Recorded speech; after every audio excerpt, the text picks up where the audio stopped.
What is up YouTube? Kevin Wolfwood 123. It's been a while, but today we're going to be creating something special. We're going to get this limited edition alien pulse rifle from Nerf, and we're going to convert it into a light gun to use with video games. So this gun has some cool features, like the little screen that you'd see in the movie accurate version. You can press up and down to change the amount of ammo. And also at the bottom, you can eject the mag by pressing the button and the clip comes out. The thing is, I don't know what to do at this point. I'm thinking maybe put the button on the bottom of the mag so that you can reload, or have the button itself as that. So I am thinking more towards pressing the button on the eject to actually possibly reload or press start button. Now if you look closely at the alien Nerf rifle, it's actually got a bit that the movie one doesn't have, the orange tube itself that goes all the way to the front. So what I originally thought was I would 3D print this and put it in place and remove the entire top part, which is going to be a lot of work. Now looking over the gun, now it's on the table, I can see some things that I need to change. The black stripes that are on the bodywork of this gun are kind of raised, ever so slightly, but enough to show up if you do paint it, so these need to go. The letters for the word aliens and Nerf obviously have to go as well, and all of this stuff down here needs to be sanded off. If you leave any of it on there, it's not going to stick to it, and you're going to need like a proper primer, like an etching primer to get this done, because this is a very tough, well, the plastic on Nerf, if you've seen it before, is really hard to paint to, so an etching primer should help. This button here should be like the grenade launcher, so we're going to use that button in there still. This bit here for the trigger, you could cut this piece out, and I've seen people do it on props, but I'm not going to do that, but I am going to get rid of the bottom button underneath.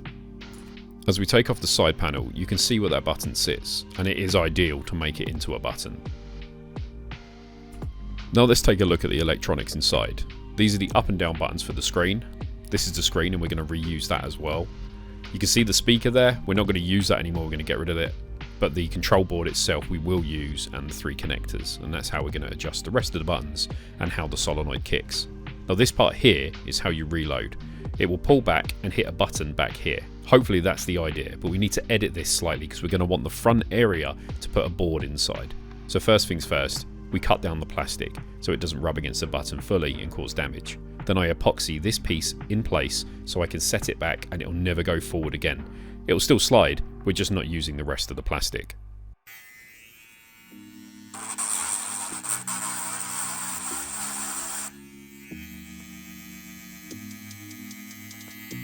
Now with all the raised parts sanded off, we can start to clean it with isopropyl alcohol, and then we can give it its base coat primer.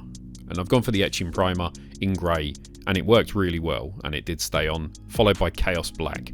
This is really cool for this, and a really deep black, and makes it look lovely.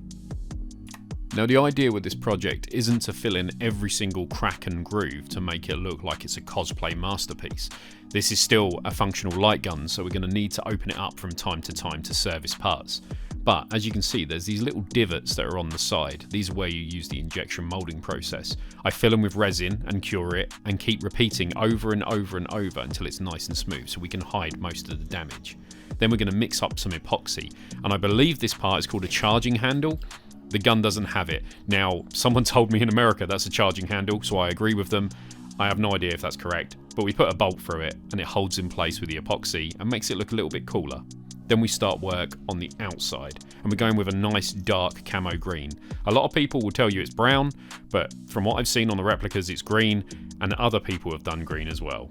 Now we move on to the painting. So obviously we've done the black and the green. We're going to take some silver and then we're going to etch all of the edges with it and make it all scuffed up and look really dirty. So I start with a silver, it's nice and bright, and go around all the edges that I think would be scuffed. And then I take some graphite powder and I brush it across every part of the surface that would be metal. Gives it a nice shine, makes it look a lot more deep. After that, I get some black acrylic paint, mix it with some brown, add loads of water and wash over the whole thing to dull it down and make it look all oily, dirty, greasy. Just make it look used like it's on a battlefield. I mean, you could add blood at this point, but I just went for this just to mute all the colours down, and you'll see how it looks at the end, and it does really pop. There's the green, and obviously I started to add the silver in where it's all worn off, and then the green again with all the wash all over it to mimic the rest. Now we add the matte clear coat over the whole thing, and this is how it looks, and I think it's really nice and I'm impressed by it. If I can do this, anyone can. So I suggest you guys give it a go as well, because it's not as hard as it looks.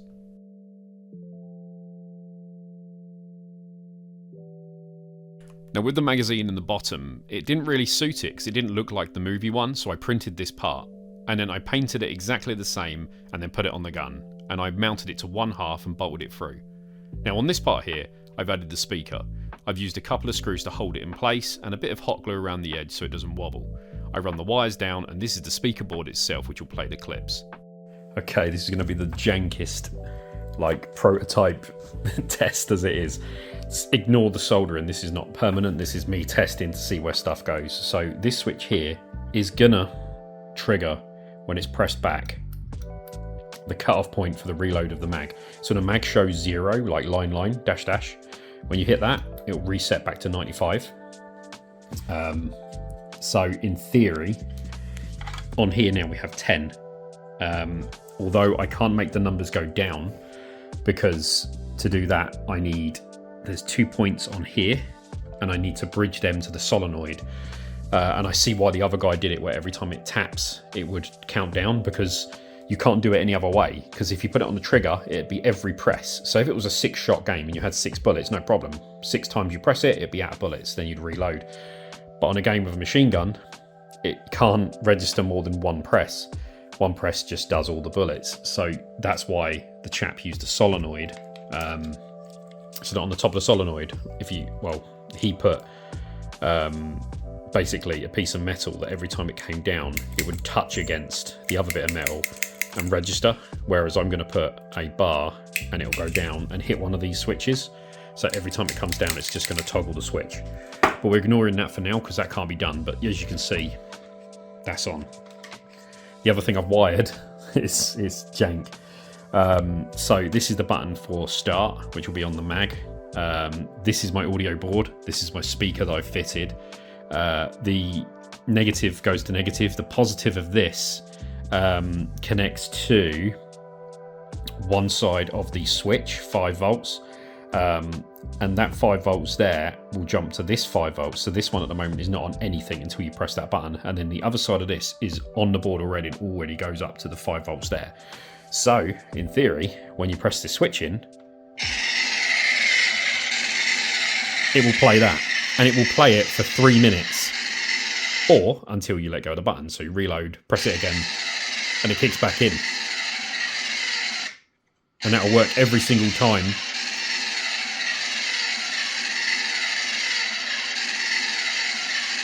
And if you don't like the sound, you can always plug a USB cable in it and reprogram it.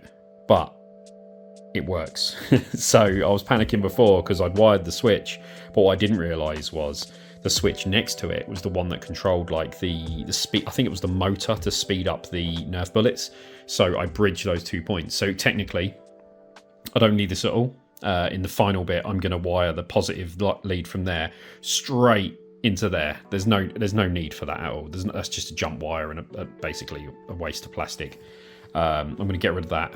I need the other buttons, and then the blue cable here is going to go straight to the board of a Reaper, and that button there will allow me to just fire a grenade, because that will be connected to this one here. When you pull that back, it will shoot a grenade. This one here goes to one side of one of the buttons, so that would be for reload. And then the other side of these wires, which are up here, I believe it's the black one, is going to go to the other side. So at the moment, I believe when you're out of bullets, which it's not going to show because I can't get that counter to work, because I can't. But when that's done, you'll basically hit that button and it will reset the bullets, if that makes sense.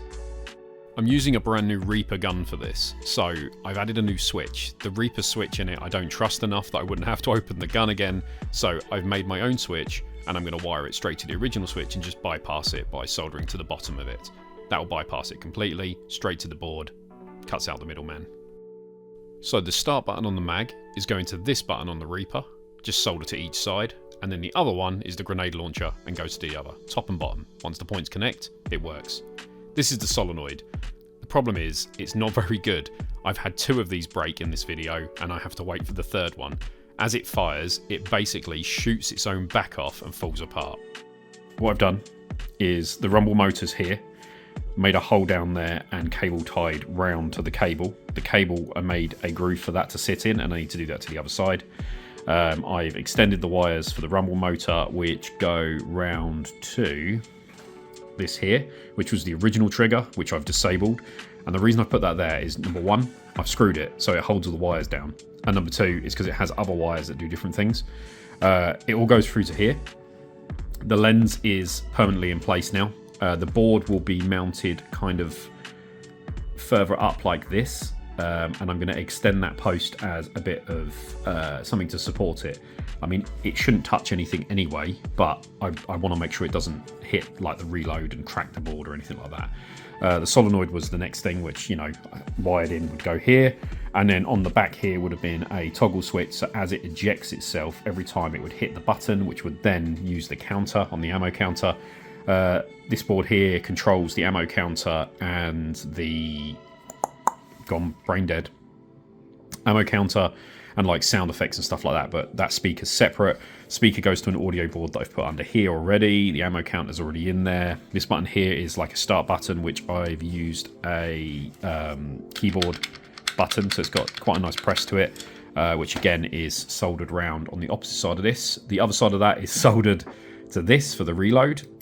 So when you pull the shotgun back, well, I don't know what that's called. There's a term, isn't there? Pull that bit back and it will hit that. Everything else, I think this bit here is going to be in place. So as the trigger is pressed, it's going to hit this switch here, which fires the gun, and it's going to hit this button here that does the audio.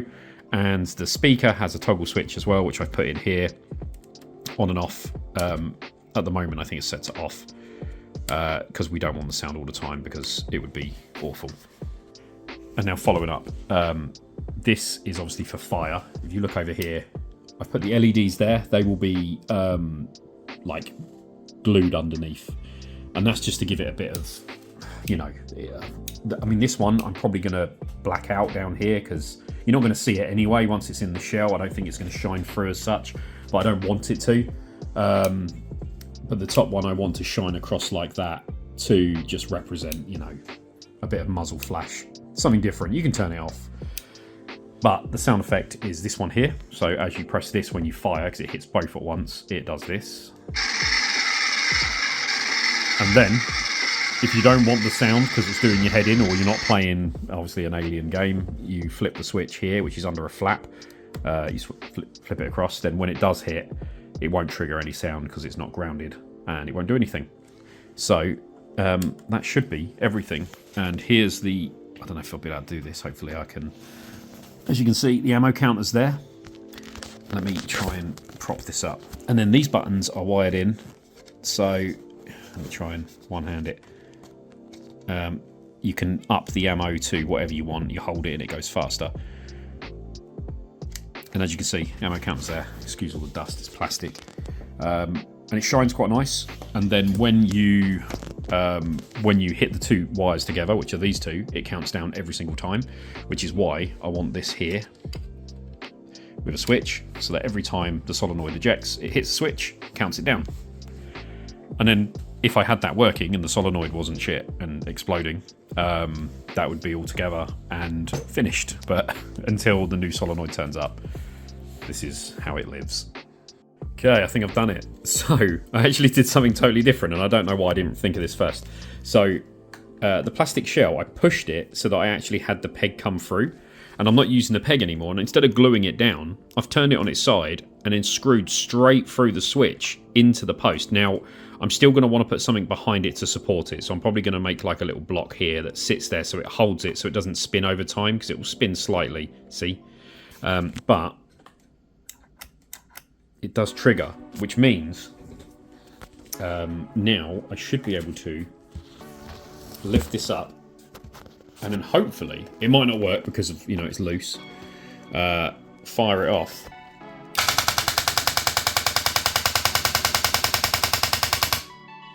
So the gun is technically finished, it's just there's bits I want to tweak. Now I haven't put all the screws back in yet on the other side, so they're to do, but we have trigger, grenade launcher, This is the start button here, but you can map it to anything. So if you wanted that to be your reload, you could have that, to eject the clip. Obviously the clip I've 3D printed. That's, on there permanently. It's even got all the stuff on it from the film, which is pretty cool. This goes back. I'm not going to do it one-handed. Comes back to reload, or you could have it as a grenade launcher. You've got LED lights in here, so like a muzzle flash, even though it would be here. But, I can't get those LEDs in here without causing problem, because it's not the most expensive. It's Nerf. I printed, obviously, the little... I don't know what this is called. You pull it back. I don't know. I don't have guns to eject the mag.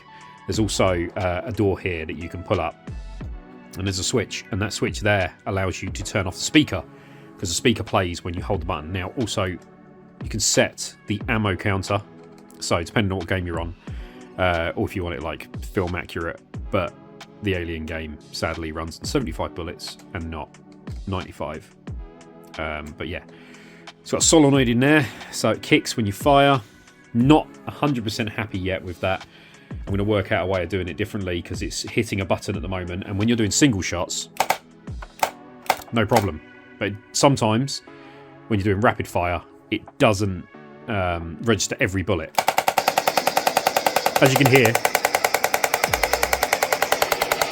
it's loud as fuck. Sorry. The speaker's just in this bit here. I didn't fill in the holes, I just left it there. And I upgraded the speaker and added the... Well, I found some files. They weren't the Alien ones exactly. Had to edit them in Audacity and make it loop for 3 minutes. So you're never going to shoot for that long. But when you hold the trigger down, it will play it. But obviously, if you don't want that, you can just flick that up and then flick the switch. And then when you pull the trigger, you've just got the gun kicking. Because obviously... you might... Well, the original idea was you might get sick of the noise, but this speaker's really loud, but the kicking is really, really loud of the recoil. So, yeah, it's still... It's not perfect, but, I'm a bit of a perfectionist with these things, so I do need to do a bit more. But apart from that, everything else is working. And then when you reload, it redoes the counter. I can't... Let me just... And then it rumbles as you pull it back. In the handle, there's a rumble motor in here too. So rumbles, you get hit by an enemy, the control vibrates and all that lot. Overall, it weighs an absolute ton. I wouldn't want to stand around shooting at a screen with it, but if you're on the sofa and you just want to kick back and have this gun in your lap and just shoot things, yeah, pretty cool. Never ends though. Always got to find more to do with it.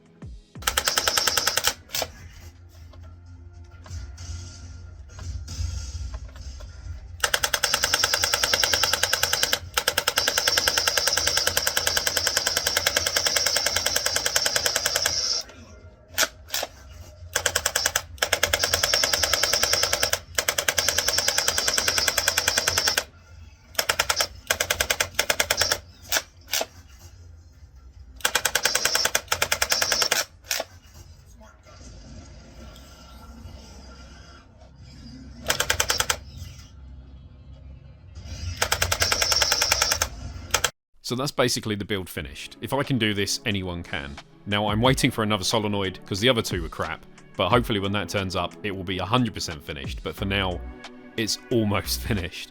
I hope you enjoyed it, thanks for watching, and I'll see you in the next one. Take care.